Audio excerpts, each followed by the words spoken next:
Hello everyone and welcome to today's class. Today we are going to talk about diet in pregnancy यानी गर्भावस्था में आहार संबंधी प्रबंधन किस तरीके से करना है, कैसे कैसे हमें पोषक तत्व की बढ़ी हुई आवश्यकता को ध्यान में रखते हुए माता को एक न्यूट्रिशियस बैलेंस्ड फूड देना है, उसके बारे में आज हम जानेंगे। प्रेगनेंसी में डाइट के ऊपर अलग से चर्चा करना इसलिए आवश्यक है क्योंकि बहुत सारे शारीरिक बदलाव एक महिला के शरीर में आते हैं और उन शारीरिक बदलावों का जो आधार है वो पोषक तत्व बनते हैं और ये पोषक तत्व आहार से ही सप्लाई होते हैं। तो कैसे क्या फिजियोलॉजिकल चेंजेस यदि हम देखें तो कुछ बहुत ही बेसिक चेंजेस होते हैं, जैसे कि माता के ब्लड वॉल्यूम में बढ़ोतरी, माता के खुद के वजन में बढ़ोतरी, यूट्रस यानी बच्चेदानी की साइज में बढ़ोतरी, इसके अलावा माता के अंदर जो भ्रूण बढ़ रहा है उसकी शारीरिक ग्रोथ के लिए, डेवलपमेंट के लिए, ऑप्टिमम डेवलपमेंट के लिए जो भी रिक्वायरमेंट है, जो शरीर हमारा बना है, जो प्रोटीन से बना है, कैल्शियम से बना है, आयरन, एनर्जी चाहिए, ये सारी जो चीज़ें हैं वो ही मिलके इस अलग अलग फिजियोलॉजिकल चेंजेस में रिजल्ट होती हैं। अगर एक प्रेग्नेंट महिला धीरे धीरे अपना ब्लड वॉल्यूम डेफिनेटली बढ़ाएगी, परंतु यदि वह समुचित आयरन नहीं ले रही है, कैल्शियम नहीं ले रही है, तो ये बढ़ा हुआ ब्लड वॉल्यूम हीमोग्लोबिन में कम रह जाएगा, डेफिशिएंट रह जाएगा। बच्चा जो बढ़ रहा है उसको कैल्शियम की आवश्यकता है हड्डियों को बनाने के लिए। यदि माता पर्याप्त मात्रा में कैल्शियम का इंटेक नहीं करेगी तो बच्चा माता के शरीर से कैल्शियम उठाना शुरू कर देगा। तो फिजियोलॉजिकल चेंजेस जो हैं वो अपनी गति से होते रहेंगे और उनको समुचित तरीके से करने के लिए, प्रॉपर ग्रोथ के लिए, माता के शरीर पर किसी किस्म का प्रतिकूल असर ना पड़े, इसको मेंटेन या इंश्योर करने के लिए हमें एक्स्ट्रा केयर देना ज़रूरी है, खासकर डाइट को और न्यूट्रिशनल रिक्वायरमेंट को। इसके अलावा इस समय बहुत सारे फूड एवर्जन्स यानी कुछ चीज़ों की इच्छा होती है, कुछ की नहीं होती है, कई सारी चीज़ें जो है वो महिला डिसलाइक करना शुरू कर देती है। नौजिया, जी घबराना, डिजीनेस, ये भी अपने आप में एक बड़े सिम्टम्स होते हैं जो प्रेगनेंसी के साथ कई लोग रिलेट करते हैं, आइडेंटिफाई करते हैं, और उनको मैनेज करने में भी फूड का एक बहुत बड़ा रोल होता है। जो वेट गेन है माता का, चाहे जो एमनियोटिक फ्लूइड बन रहा है, फीटस डेवलप हो रहा है, placenta, umbilical cord, there are so many developments and new growths that are happening into a mother's body, and to support that development and that growth we need extra nutrition. So extra nutrition हमें चाहिए तो कौन से पोषक तत्व कितनी मात्रा में और क्यों चाहिए, आइए इसके बारे में सबसे पहले हम जान लेते हैं। सबसे पहले एनर्जी, ऊर्जा शरीर की अलग अलग गतिविधियों को करने का आधार है। यदि गाड़ी में तेल नहीं डालेंगे तो गाड़ी चलेगी नहीं। बिना फ्यूल के आप चाहे कितने भी प्रॉपर फूड ले लें, बिना फ्यूल के आपकी बॉडी नहीं चलेगी। एनर्जी प्रेगनेंसी में खासकर एनर्जी की रिक्वायरमेंट इसलिए बढ़ जाती है क्योंकि फीटस जो है उसको डेवलप होने के लिए, उसकी फिजिकल एक्टिविटी के लिए एनर्जी चाहिए। माता में जो एक्स्ट्रा डेवलपमेंट्स हो रहे हैं, चाहे वो प्लेसेंटा हो, मैटरनल टिश्यू हो, उसके डेवलपमेंट के लिए एनर्जी चाहिए। मैटरनल बॉडी साइज, जो माता के शरीर की बनावट में बढ़ोतरी हम देखते हैं, एक्स्ट्रा फैट का डिपोजिशन आगे आने वाले लैक्टेशन पीरियड के लिए जो होता है, उसके लिए भी हमें एनर्जी अधिक मात्रा में चाहिए। और माता एक भ्रूण को कैरी करती है अपने शरीर के अंदर, एक्स्ट्रा मैटरनल टिश्यू जो डेवलप होता है, इसके लिए भी ऊर्जा की आवश्यकता ज़्यादा पड़ती है। और प्रेगनेंसी में बेसल मेटाबॉलिक रेट यानी वह चय अपचय की वह रेट जिसमें शरीर की सारी इनवॉलेंट्री एक्टिविटीज़ होती हैं, यानी circulatory system, respiratory system, digestive system, excretory system, ये सारे जो सिस्टम्स जो स्वतः ही हमारे शरीर में काम करते रहते हैं, वो जिस गति से ऊर्जा की खपत करते हैं, प्रेगनेंसी में उस गति में धीरे धीरे बढ़ोतरी होने लगती है। तो जैसे जैसे ऊर्जा की खपत की गति में बढ़ोतरी होगी, ऊर्जा ज़्यादा यूज होगी और ऊर्जा की रिक्वायरमेंट अल्टीमेटली बढ़ जाएगी। पहले और सेकेंड ट्राइमेस्टर में BMR 5% बढ़ जाती है और अबाउट 12% बढ़ जाती है तीसरे ट्राइमेस्टर में। टोटल वेट गेन जो है, जो हम मान के चलते हैं कि एक हेल्दी महिला को, जो नॉर्मल वजन की महिला है, उससे 10 से 12 किलो वजन जो है वो बढ़ जाता है, उनका नॉर्मली बढ़ना चाहिए प्रेगनेंसी में। तो उसको सपोर्ट करने के लिए भी हमें बढ़ी हुई ऊर्जा की आवश्यकताओं का ध्यान रखना बहुत ज़रूरी है। इसके अलावा ये प्रेगनेंसी का समय ऐसा है जब महिला आने वाले जब लैक्टेशन का पीरियड आएगा, डिलीवरी के बाद जब बच्चा माँ का दूध पिएगा, उस समय की तैयारी भी इसी प्रेगनेंसी में हो जाती है, क्योंकि प्रेगनेंसी अपने आप में 80,000 किलो कैलोरीज डिमांड करती है और ये 80,000 किलो कैलोरी सप्लाई करने के लिए दैनिक रूप से हमें नॉर्मल एनर्जी रिक्वायरमेंट में 350 किलो कैलोरी बढ़ाना ज़रूरी होता है। खासकर सेकेंड और थर्ड ट्राइमेस्टर में आपको यह ध्यान रखना है कि जितना भी भोजन आप सामान्य, जो पहले संतुलित भोजन आप ले रहे थे, बैलेंस्ड भोजन ले रहे थे, अपनी गतिविधि के आधार पर, सेडेंटरी, मॉडरेट या हैवी वर्क के आधार पर, उसमें आपको कम से कम 350 किलो कैलोरी की बढ़ोतरी तो अवश्य रूप से करनी पड़ेगी। तब जाके आप फीटस की ग्रोथ, मैटरनल टिश्यू का growth, body fat deposition, BMR की इंक्रीज और इन सबको आप सपोर्ट कर पाएंगे। एनर्जी रिक्वायरमेंट प्रेगनेंसी के दौरान वेट गेन में रिजल्ट करता है, जिसकी हमें ज़रूरत है, और साथ ही प्रोटीन, फैट, वाटर मिलाकर जो वेट गेन होता है वो भी ऊर्जा के बिना संभव नहीं है। नॉर्मल प्रेगनेंसी एक काफ़ी अच्छा वेट गेन में नॉर्मली रिजल्ट करती है, बट उसको इंश्योर करने के लिए आपको अपने एनर्जी रिजर्व को बनाना पड़ेगा, फैट रिजर्व को भी डेवलप करना पड़ेगा, क्योंकि 80,000 किलो कैलोरी जो जरूरत पड़ती है प्रेगनेंसी में, उसमें से 36,000 किलो कैलोरी फैट के रूप में डिपॉजिट हो जाती है, जो कि लैक्टेशन के टाइम काम आती है। तो ऐसा नहीं है कि डिलीवरी के बाद आप एनर्जी बढ़ाएंगे तो बच्चे के जो दूध पिलाने की प्रक्रिया है वो सुगम हो जाएगी, ऐसा नहीं है। प्रेगनेंसी के दौरान ही आपको अपनी एनर्जी की रिक्वायरमेंट की पूर्ति करनी पड़ेगी, तब जाके लैक्टेशन के लिए फैट डिपोजिशन प्रॉपर हो पाएगा। So that is how energy is very important, and you will have to increase your energy intake by 350 kilocalories per day. Moving on to protein. Protein आमतौर पर 55 ग्राम प्रतिदिन एक नॉर्मल यानी normal weight range की सामान्य वयस्क महिला को ज़रूरत होता है। उसके अंदर हमें 27 ग्राम कम से कम एक्स्ट्रा प्रोटीन एक प्रेग्नेंट महिला को देना होता है, which makes it about 82 gram per day. ये एडिशनल प्रोटीन हमें क्यों चाहिए? फीटस की ग्रोथ के लिए हम प्रोटीन से बने, हमारे बाल, स्किन, हमारी मांसपेशियां, हमारे अंग, सब कुछ प्रोटीन से बना है। तो फीटस की ग्रोथ के लिए भी प्रोटीन चाहिए। यूट्रस, प्लेसेंटा, मैमरी ग्लैंड्स के बढ़ने के लिए भी प्रोटीन चाहिए। शारीरिक बढ़ोतरी चाहे वो कहीं भी हो, वहाँ बिना प्रोटीन के वो बढ़ोतरी संभव नहीं हो पाती है। ब्लड वॉल्यूम माता का प्रेगनेंसी में बढ़ता है, क्योंकि उसे फीटस को सपोर्ट करना है। इस ब्लड वॉल्यूम को बढ़ाने के लिए हमारा ब्लड प्रोटीन बेस्ड है। इसके साथ ही प्लाज्मा प्रोटीन का की बढ़ोतरी के लिए भी एक्स्ट्रा प्रोटीन की हमें ज़रूरत पड़ती है।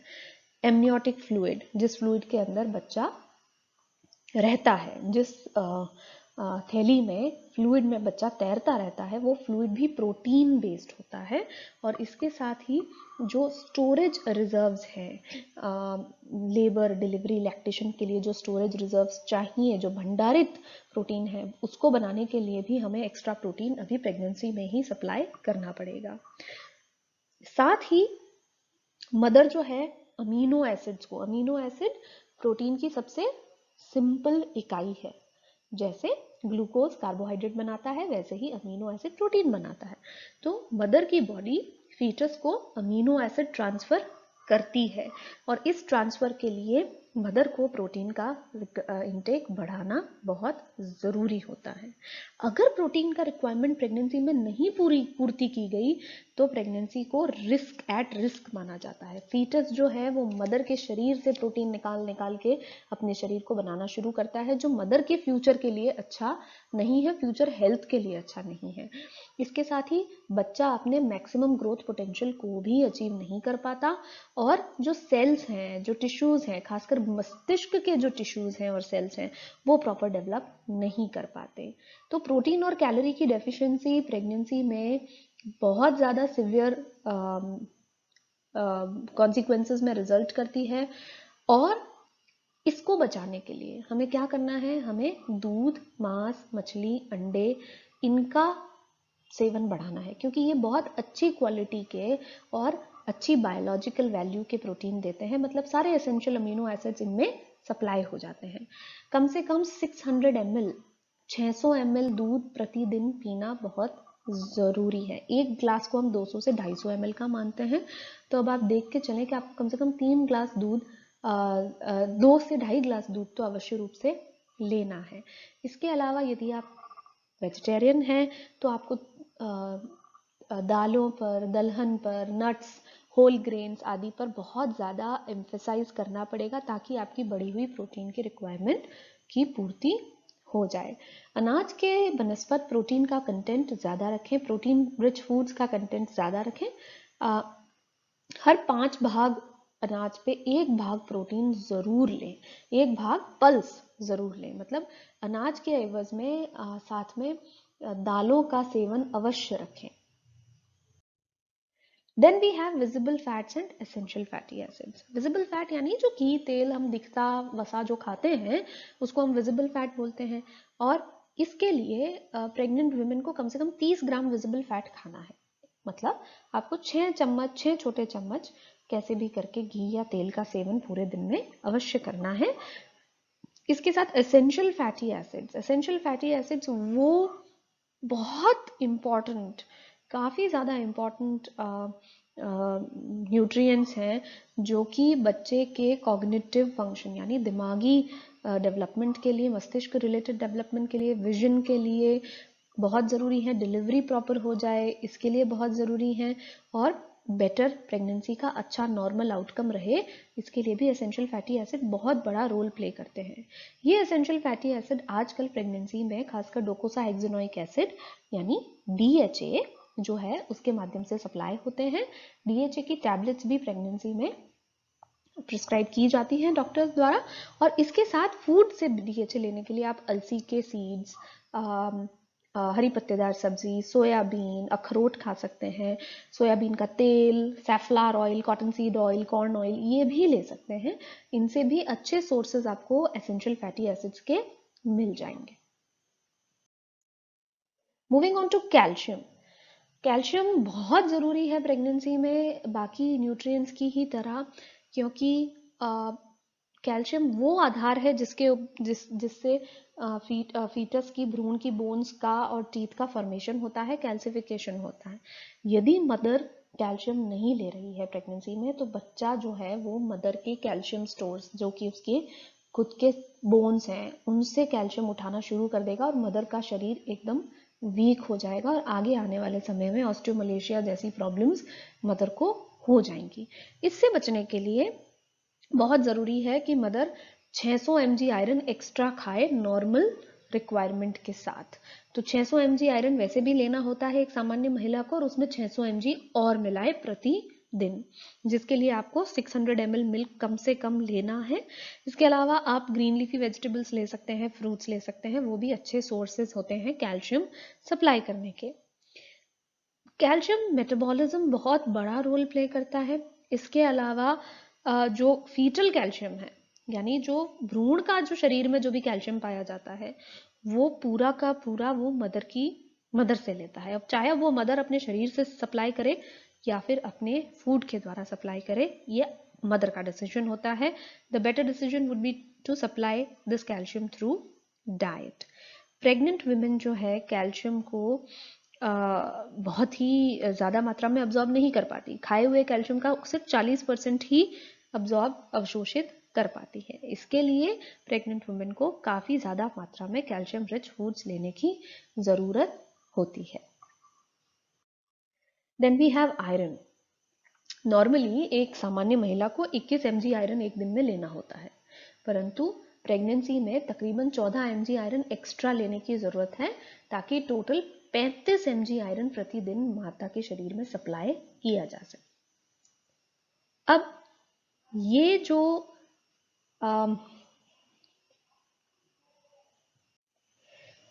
बढ़े हुए आयरन की जो आवश्यकता है ये क्यों है? पहला, माँ को, जो बच्चा माँ पैदा करती है उस बच्चे में हीमोग्लोबिन की मात्रा एक वयस्क व्यक्ति से कहीं ज़्यादा अधिक होती है। हमारे लिए जहाँ 12 ग्राम प्रति 100 ml की मात्रा हीमोग्लोबिन की सामान्य मानी जाती है, वहीं इन्फेंट्स में, जो नवजात शिशु हैं, उनमें हीमोग्लोबिन सामान्य माना जाता है 18 से 22 ग्राम। तो इस बढ़े हुए हीमोग्लोबिन को बनाने के लिए भी माता को एक्स्ट्रा आयरन लेने की ज़रूरत है। इसके साथ ही नवजात शिशु कम से कम 6 माह के आयरन स्टोर लेकर पैदा होता है, क्योंकि माता के दूध में किसी भी किस्म का आयरन सप्लाई नहीं हो पाता। इसके लिए और बच्चे के जो आयरन स्टोर्स हैं बॉडी में वो अच्छे से डेवलप रहे, अच्छे से इकट्ठा रहे, इसके लिए भी मदर को एक्स्ट्रा आयरन लेने की ज़रूरत पड़ती है। साथ ही मदर का खुद का ब्लड वॉल्यूम बढ़ रहा है, उसमें उसे हीमोग्लोबिन भी बढ़ाना पड़ेगा। इसके लिए भी एक्स्ट्रा आयरन हमें ज़रूरत पड़ती है, और आयरन का जो बेसिक लॉस बॉडी से हो रहा है उसकी पूर्ति के लिए भी आपको आयरन बढ़ाना पड़ता है। ये जो बढ़ी हुई रिक्वायरमेंट है ये ज़्यादातर सेकेंड और थर्ड ट्राइमेस्टर में ज़्यादा होती है। हालांकि प्रेगनेंसी की शुरुआत में भी एक बड़ी डोज अगर आयरन की दे दी जाए तो भी आयरन स्टोर्स काफ़ी अच्छे रूप से डेवलप हो जाते हैं। हमेशा ये ध्यान रखना है कि प्रेगनेंसी में किसी भी किस्म की आयरन की डेफिशिएंसी एक गर्भवती महिला को नहीं होनी चाहिए, और उसके लिए आप हरी पत्तेदार सब्जी, अंडे, fortified food, cereals, whole cereals अवश्य लें, जिससे कि आयरन जो है वो समुचित मात्रा में शरीर में सप्लाई होता रहे। इसी के साथ एक दूसरा न्यूट्रिएंट है जिसे हम फॉलिक एसिड या फॉलेट के नाम से जानते हैं। इसका बहुत बड़ी भूमिका होती है बच्चे के सामान्य विकास में। भ्रूण के रूप में सामान्य विकास करने के लिए folic acid is very important, और इस फॉलिक एसिड का रोल इतना सीरियस है कि ये कहा जाता है कि जब महिला प्रेग्नेंट होना प्लान कर रही है, उस प्रेगनेंसी से पहले ही उसको 2-3 महीने अच्छे से फॉलिक एसिड टैबलेट्स ले लेनी चाहिए, ताकि शरीर में फॉलिक एसिड का एक सप्लाई जो है, अगर कमी भी है तो उसकी पूर्ति हो जाए और बॉडी प्रेगनेंसी के लिए रेडी हो जाए। This is how important folic acid is. Why? क्योंकि नॉर्मल भ्रूण की ग्रोथ के लिए फॉलिक एसिड बहुत ज़रूरी है। माता में अनीमिया नहीं हो, खासकर मैक्रोसाइटिक अनीमिया नहीं हो, ये भी बचाने का काम फॉलिक एसिड करता है। और न्यूरल ट्यूब डिफेक्ट्स, खासकर फॉलिक एसिड जो है वो स्पाइना बिफिडा जैसे न्यूरल ट्यूब डिफेक्ट्स को होने से बचाता है। ये न्यूरल ट्यूब डिफेक्ट प्रेगनेंसी के पहले कुछ हफ्तों में ही अगर फॉलिक एसिड की डेफिशिएंसी है तो ये न्यूरल ट्यूब डिफेक्ट्स जो हैं वो बच्चे में हो जाते हैं। इसका मतलब प्रेगनेंसी शुरू होने के बाद फॉलिक एसिड लेने का उतना फ़ायदा नहीं है जितना प्रेगनेंसी प्लान करने से पहले फॉलिक एसिड लेना ज़रूरी है। ये न्यूरल ट्यूब डिफेक्ट यानी स्पाइना बिफिडा एक ऐसा डिसऑर्डर है जिसके अंदर बच्चे की जो रीढ़ की हड्डी है उसकी बोन्स ढंग से क्लोज नहीं होती, और बच्चे के लोअर बैक में एक थैलीनुमा स्ट्रक्चर बन जाता है जिसमें स्पाइनल कॉर्ड बाहर आ जाती है। इसकी वजह से बच्चे में बहुत सारे फिजिकल इम्पेयरमेंट्स, फिजिकल डिसऑर्डर्स, शरीर में, पैरों में, हाथों में पैरालिसिस, सर्कुलेटरी सिस्टम ढंग से काम नहीं करता, ऐसे बहुत सारे फिजिकल इम्पेयरमेंट्स होने के चांसेस रहते हैं। और इसको बचाने के लिए मात्र आपको टाइमली फॉलिक एसिड का सेवन करना चाहिए। इसके अलावा डीएनए आरएनए बनाने के लिए फॉलिक एसिड ज़रूरी है। बच्चे की पूरे ओवरऑल डेवलपमेंट के लिए, माता में आरबीसी बनाने के लिए भी फॉलिक एसिड की आवश्यकता पड़ती है। सबसे ज़्यादा आपको अपने बच्चे को न्यूरल ट्यूब डिफेक्ट से बचाना है, जिसके लिए फॉलिक एसिड का सेवन अवश्य करें। चाइल्ड बियरिंग एज यानी रिप्रोडक्टिव एज की सभी महिलाओं को फॉलिक एसिड के सप्लीमेंट्स लेने चाहिए, क्योंकि पहले 1 महीने में ही ये विंडो क्लोज हो जाती है। न्यूरल ट्यूब का प्रॉपर क्लोजर जो है पहले 1 महीने में हो जाता है, और यदि आपने फॉलिक एसिड पहले नहीं लिया है तो न्यूरल ट्यूब डिफेक्ट के चांसेस बहुत ज़्यादा बढ़ जाते हैं। आहार में फॉलिक एसिड लेने के लिए आप हरी पत्तेदार सब्जी खाएं, दलहन खाएं, सिट्रस फ्रूट्स, खट्टे फ्रूट्स का जूस पिएं या फ्रूट्स खाएं, सोयाबीन खाएं, साबुत अनाज खाएं, आमंड्स यानी बादाम खाएं, या फिर आप मूंगफली से भी फॉलिक एसिड का इंटेक कर सकते हैं। बट फॉलिक एसिड सप्लीमेंटेशन पे आपको हमेशा जोर रखना है। तो यहाँ तक हमने बात की थी न्यूट्रिएंट स्पेसिफिक के। बहुत सारे ऐसे, इसके अलावा भी बहुत सारे न्यूट्रिएंट्स हैं जिनकी हमें ध्यान देने की आवश्यकता है, बट ये सारे मेजर न्यूट्रिएंट्स थे जो बहुत ज़रूरी होते हैं सप्लाई करना।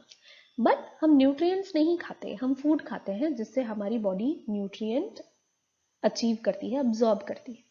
हम प्रोटीन नहीं खाते, हम कार्बोहाइड्रेट नहीं खाते, हम अनार खाते हैं, अनाज खाते हैं, दाल खाते हैं। तो फूड की या डाइटरी मैनेजमेंट हमें किस तरीके से करना चाहिए प्रेगनेंसी में। एक प्रेग्नेंट महिला जो कि जब प्रेग्नेंट नहीं थी तब जब संतुलित आहार कर रही थी, पांचों जो भोज्य समूह हैं उनके ऊपर उनका सेवन कर रही थी और संतुलित आहार ले रही थी, तो प्रेगनेंसी में उसको मियरली न्यूट्रिएंट डेंस फूड्स को लेने की जरूरत है। न्यूट्रिएंट डेंस फूड्स वो होते हैं जो कि हर कैलोरी पे ज्यादा से ज्यादा न्यूट्रिएंट सप्लाई कर दें। ज्यादातर मदर्स जो कि प्रेग्नेंट होती हैं उनके सामने बहुत सारी नोजिया, वॉमिटिंग, डिजीनेस, जी घबराना, जी मिचलाना जैसी प्रॉब्लम्स होती हैं, और इनसे जूझते हुए भी हमें प्रॉपर फूड का इंटेक करना ये एक चैलेंज है। तो द बॉटम लाइन इज कि आपको कम से कम 3 कप दूध, 2 सर्विंग मीट, फिश या एग्स की, 2 सर्विंग एग्स मतलब 2 अंडे, और खूब सारी हरी पत्तियां, गहरे लाल, पीले, हरे फ्रूट्स और वेजिटेबल्स खाने हैं, और खट्टे फ्रूट्स भी खाने हैं। यदि ये 3-4 चीजों का आपने ध्यान दे दिया तो आपकी डाइट एक सक्सेसफुल प्रेगनेंसी की नींव रख लेगी। इस समय जहां हम बात करते हैं कि कम से कम एक सामान्य महिला को 10 से 12 किलो वजन बढ़ाना चाहिए, आजकल समस्या ये भी आती है कि महिलाओं में सामान्य से ज्यादा वेट गेन होने लगता है। उस सामान्य से ज्यादा के वेट गेन को रोकने के लिए आप हमेशा एक रूल का फॉलो करें कि हर हफ्ते 400 ग्राम से ज्यादा वजन ना बढ़े। पहले ट्राइमेस्टर में तो वजन में इतनी बढ़ोतरी नहीं होती, परंतु सेकेंड और थर्ड ट्राइमेस्टर में आपको ध्यान रखने की आवश्यकता है कि वजन का गेन या वेट गेन बिल्कुल आपके कंट्रोल के बाहर ना हो जाए। जो डिजीनेस है, नोजिया है, जी घबराने की समस्या है, जो कि पहले 3 महीने में बहुत होती है, उससे जूझने के लिए आप कम खाएं पर फ्रीक्वेंटली खाएं। रेगुलर इंटरवल से खाना हम सुझाव देते हैं, और थोड़ा थोड़ा खाना सुझाव दिया जाता है। इससे बहुत हेल्प होती है शुरुआत में भी और प्रेगनेंसी के लेट स्टेज में भी, जब फीटस काफ़ी ज़्यादा बड़ा हो चुका होता है और माता बहुत ज़्यादा नहीं खा पाती है और उससे उसे प्रॉब्लम होनी शुरू होती है। उस केस में भी छोटी मील्स और फ्रीक्वेंट मील्स हेल्प करती हैं। फ्लूइड का इंटेक बराबर रखें, सीजनल फूड्स खाएं जो उस मौसम में प्रकृति आपको दे रही है, उन प्राकृतिक फूड्स के ऊपर जोर रखें। खूब फ्लूइड्स लें, 4 से 6 ग्लास पानी अवश्य पिए दूध और जूसेस के साथ। इसके अलावा कैफीन युक्त बेवरेजेस जैसे कि टी, कॉफी, चॉकलेट्स, ये बेवरेजेस को आप लिमिट करें। They should not be more than 2 cups of tea और coffee in a day. At the same time इस समय कॉन्स्टिपेशन की बहुत प्रॉब्लम होती है। कॉन्स्टिपेशन की प्रॉब्लम से बचने के लिए हमेशा फाइबर रिच फूड खाना चाहिए, यानी रेशे से भरपूर, यानी फ्रूट्स खाएं, रॉ वेजिटेबल्स खाएं, सैलड्स खाएं, छिलके वाली दाल, छिलके वाले दलहन, होल ग्रेन्स, जर्मिनेटेड सैलड्स, ये खाएं तो कॉन्स्टिपेशन की प्रॉब्लम नहीं होगी। इसके अलावा डाइटरी गाइडलाइंस में आता है कि फ्रूट्स एंड वेजिटेबल्स की 5 से 6 सर्विंग्स, यानी तकरीबन दिन में 2 से 3 फ्रूट्स आपको अवश्य खाने हैं। 3 ग्लासेस आपको दूध लेना है हर दिन। बट इस समय बहुत इच्छा होने पर भी आपको बहुत ज़्यादा फ्राइड फूड्स या बहुत ग्रीसी फूड या बहुत ज़्यादा तेज़ मसालेदार भोजन के सेवन से बचना चाहिए। इससे आपके जो पाचन की क्रिया है वो प्रॉब्लम होगी, उसमें एसिडिटी की प्रॉब्लम आएगी और जी मिचलाने की प्रॉब्लम और भी ज़्यादा एग्जैजरेट होगी। हमेशा फ्लूइड्स जो भी आप लें वो भोजन के बीच में लें, भोजन के साथ ना लें। इससे पाचन क्रिया धीमी हो जाएगी और जी घबराने की प्रॉब्लम में बढ़ोतरी होगी। यदि नॉन वेजिटेरियन है तो अवश्य रूप से मीट, फिश, अंडों का सेवन करें। इससे अच्छी क्वालिटी का प्रोटीन जो कि आपको सारे एसेंशियल अमीनो एसिड सप्लाई करेगा, वो प्रोटीन का आप सेवन कर पाएंगे। और जो भी समाज में भ्रांतियां फैली हुई हैं फूड के संबंधित, ये नहीं खाना है, वो नहीं खाना है, ये सारे जो फैड्स हैं, जो डाइटरी मिथ्स हैं, उनको फॉलो ना करें। अपनी डाइटिशियन से संपर्क करें, हमेशा साइंटिफिक बेसिस पर फूड का सेवन करें, प्राकृतिक चीज़ें खाएं और सीजनल चीज़ें खाएं। So that is all for today's class. आज की क्लास में हमने न्यूट्रिएंट रिक्वायरमेंट और डाइटरी गाइडलाइंस इन प्रेगनेंसी के बारे में जाना। Thank you all very much.